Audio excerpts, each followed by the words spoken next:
And good evening from Washington tonight. And we are here this evening because of the history being made in the Senate chamber as we come on the air tonight. The impeachment trial of President Trump now underway in a deeply divided Capitol, a deeply divided nation. The Chief Justice of the Supreme Court, John Roberts, presiding. The first battle right from the start.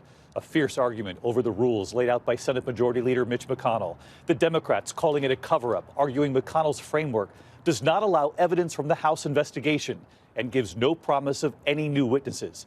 Democrats declaring the House did its job, the Senate must now do theirs. The president's team, White House counsel Pat Cipollone and his personal lawyer Jay Sekulow, accusing the Democrats of an investigation that fell short, full of secrecy, claiming Democrats shut the president out. Democrats tonight arguing it was the president who blocked key witnesses and evidence from the start.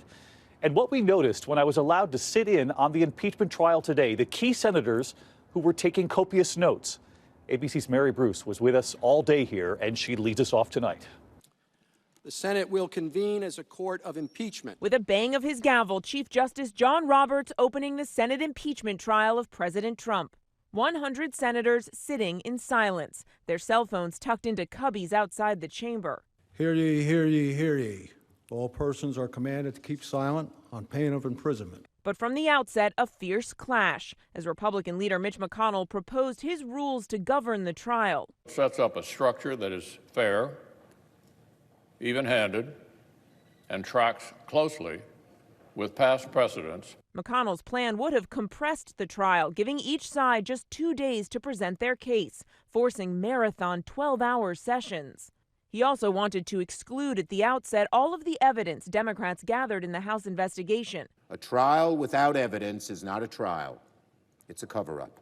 Some Republicans, like Senator Susan Collins of Maine, weren't happy either. They pushed back, and McConnell, eager to keep the key Republicans in his corner, quickly gave in. The changes scrawled by hand onto the text of the resolution. McConnell now giving 3 days for opening statements and allowing the existing evidence. But Democrats say that's not good enough. They want to be able to subpoena documents and call additional witnesses the White House has been blocking, including the president's former national security advisor, John Bolton.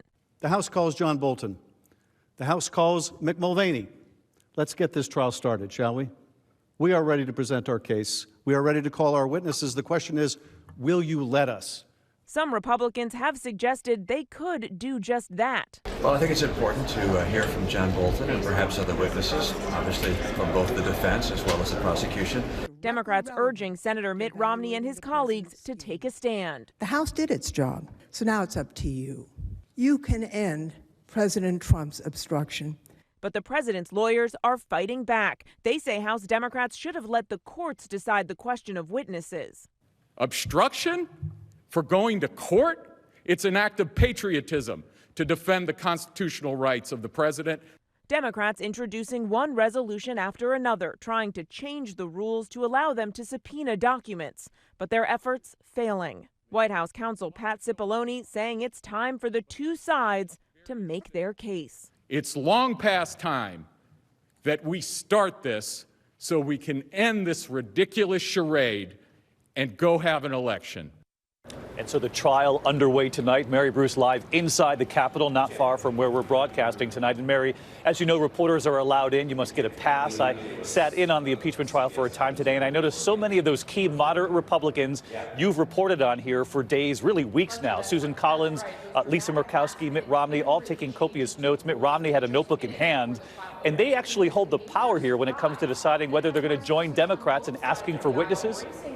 David, this trial and how long it lasts comes down to witnesses and what 4 Republicans ultimately decide to do. Mitt Romney has said he would like to hear from John Bolton, but for now, these Republicans are waiting to make a decision. First, they say they want to hear the arguments, and David, those could get underway tomorrow. Mary Bruce will be here with you. Hi, everyone. George Stephanopoulos here. Thanks for checking out the ABC News YouTube channel. If you'd like to get more videos, show highlights, and watch live event coverage, click on the right over here to subscribe to our channel. And don't forget to download the ABC News app for breaking news alerts. Thanks for watching.